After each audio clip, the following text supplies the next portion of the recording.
Assalamualaikum warahmatullahi wabarakatuh. Perkenalkan, nama saya Sukma Apriliani, NIM 180103095, Program Studi Keperawatan, Program Sarjana, Fakultas Kesehatan, Universitas Harapan Bangsa, 2021.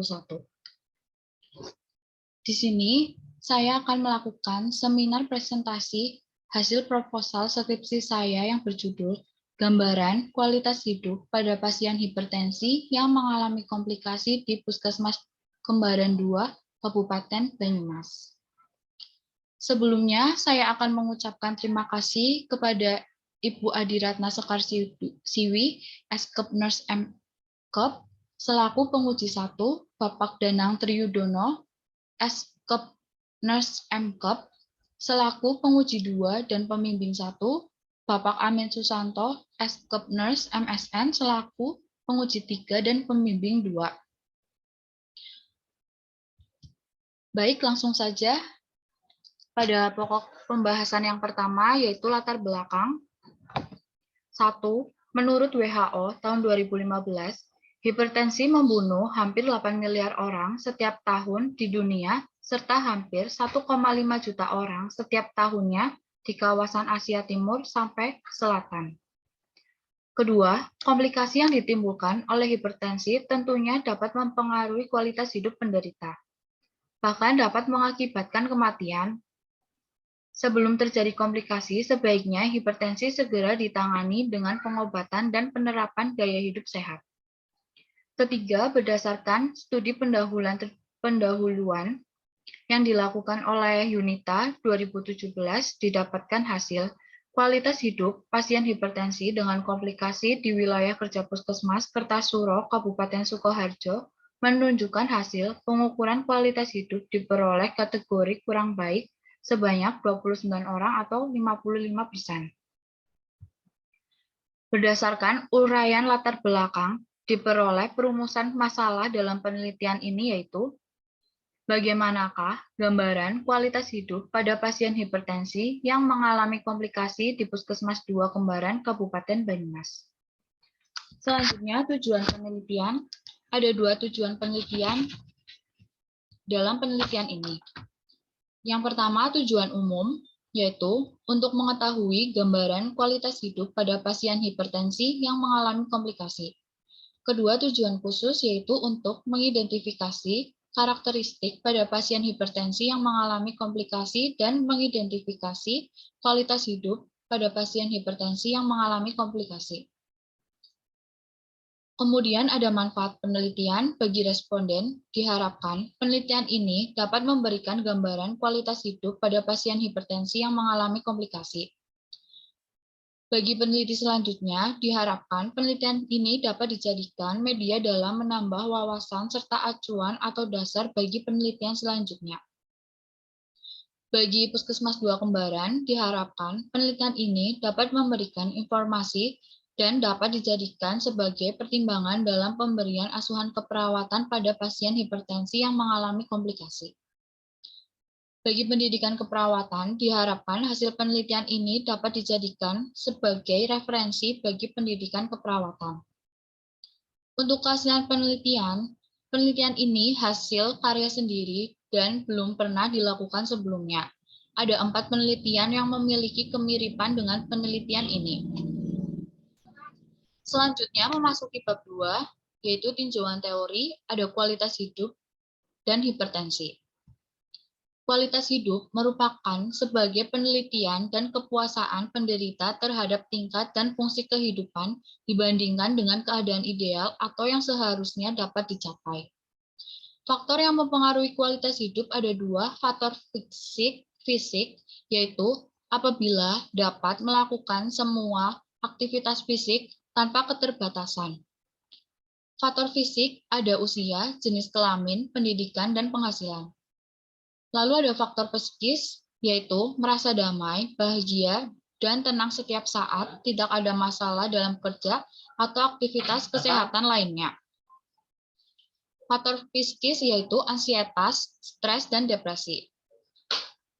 Selanjutnya ada dimensi kualitas hidup. Menurut Wacol Brief, ada 4 dimensi. Yang pertama, dimensi kesehatan fisik, yaitu kesehatan fisik dapat mempengaruhi kemampuan individu untuk melakukan aktivitas. Dimensi psikologis yaitu terkait dengan mental individu. Dimensi hubungan sosial yaitu hubungan antara dua orang atau lebih di mana tingkah laku individu tersebut akan saling mempengaruhi, mengubah, atau memperbaiki tingkah laku individu lainnya. Dan yang terakhir, dimensi lingkungan, yaitu tempat tinggal individu untuk melakukan segala aktivitas. Selanjutnya, hipertensi. Hipertensi atau penyakit tekanan darah tinggi adalah kondisi medis di mana tekanan darah dalam arteri meningkat melebihi batas normal. Faktor risiko hipertensi ada dua, faktor yang tidak dapat dirubah dan faktor yang dapat diubah. Untuk faktor yang tidak dapat dirubah, ada ras, usia, riwayat keluarga, jenis kelamin. Faktor yang dapat diubah yaitu ada obesitas, kurang gerak, merokok, stres, meminum beralkohol, dan kadar kalium rendah. Selanjutnya ada klasifikasi hipertensi dengan kategori normal, kurang dari 120 sampai dan diastolik kurang 80. Terus ada kategori prehipertensi, hipertensi stadium 1, hipertensi stadium 2 atau berbahaya. Klasifikasi hipertensi berdasarkan penyebabnya ada hipertensi primer dan sekunder. Untuk primer, yaitu berarti tidak diketahui jelas penyebabnya, sedangkan sekunder dapat diketahui penyebabnya. Komplikasi hipertensi, yang pertama gangguan pada sistem kardiovaskuler yaitu anteriosklerosis, aterosklerosis, dan aneurisma.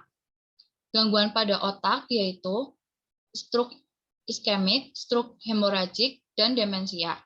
Gangguan pada ginjal yaitu gagal ginjal, gangguan pada mata yaitu kerusakan pada kornea mata. Manifestasi klinis, gejala klinis timbul setelah mengalami hipertensi bertahun-tahun, berupa nyeri kepala saat terjaga, kadang-kadang disertai mual dan muntah, akibat peningkatan tekanan darah intrakarnial, penglihatan kabur akibat kerusakan, retina akibat kerusakan susunan saraf pusat, nokturia karena peningkatan aliran darah ginjal dan filtrasi glomerulus, edem dependen, dan pembengkakan akibat peningkatan tekanan kapiler. Selanjutnya ada pilar penata laksanaan hipertensi. Pilar penata laksanaan hipertensi bertujuan untuk mengendalikan angka kesakitan dan angka kematian akibat penyakit hipertensi dengan cara seminimal mungkin menurunkan gangguan terhadap kualitas hidup penderita. Pilar penata laksanaan hipertensi ada dua, yaitu non-farmakologis dan farmakologis. Untuk non-farmakologis ada makan gizi seimbang, mengatasi obesitas, melakukan olahraga teratur, berhenti merokok, mengurangi konsumsi alkohol. Untuk farmakologis yaitu ada pola pengobatan hipertensi dan prinsip pemberian obat antihipertensi. Di sini ada kerangka teori. Yang pertama, faktor penyebab dan komplikasi pada hipertensi pada lansia, lalu kualitas hidup, dan faktor-faktor yang mempengaruhi kualitas hidup. Kerangka konsep kualitas hidup hipertensi pada lansia. Selanjutnya bab 3 yaitu metode penelitian. Jenis metode penelitian ini yaitu penelitian deskriptif dengan pendekatan kuantitatif. Populasi dan sampel yaitu peserta prolanis dengan penyakit hipertensi di Puskesmas Kembaran 2 yang berjumlah 64. Sampel yaitu 23 peserta. Tempat dan waktu, tempat di Puskesmas 2 Kembaran Kabupaten Banyumas, waktu Februari 2022. Jenis data, ada data primer dan data sekunder. Untuk data primer, diperoleh dari hasil kuesioner peserta, dan data sekunder didapatkan dari data pasien yang berada di Puskesmas 2 Kembaran. Variabel pada metode penelitian ini yaitu kualitas hidup pada pasien hipertensi yang mengalami komplikasi. Definisi operasional. Pada definisi operasional ini ada variabel yaitu usia, jenis kelamin, pendidikan, pekerjaan, lama menderita hipertensi, hipertensi dengan komplikasi, dan kualitas hidup, yang masing-masing menggunakan alat ukur yaitu kuesioner. Selanjutnya, instrumen penelitian. Dalam penelitian ini menggunakan kuesioner vocal brief dengan 26 pertanyaan yang telah teruji validitas dan reliabilitas dengan nilai R hitung 0,89 sampai 0,95 dan reliable R hitung 0,66 sampai 0,87. Pengumpulan data, ada persiapan, pelaksanaan, dan tahap akhir. Untuk persiapan, dalam penelitian ini, yang pertama yaitu konsul judul kepada kedua pembimbing, lalu mengumpulkan data prasurvei maupun tinjauan pustaka. Pengumpulan data pada tahap pelaksanaan, yaitu peneliti mengurus surat izin, penelitian, dan mengambil data. Pada tahap akhir, yaitu mengelola data, pengolahan data dan analisa data, editing, coding, scoring, entry data, tabulating, cleaning. Analisa data pada penelitian ini menggunakan uji univariat. Dan terakhir ada etika penelitian. Yang pertama ada benefits, yaitu keadilan bagi seluruh subjek penelitian. Yang kedua justice, yaitu keadilan bagi seluruh subjek penelitian. Ketiga, respect for humanity, yaitu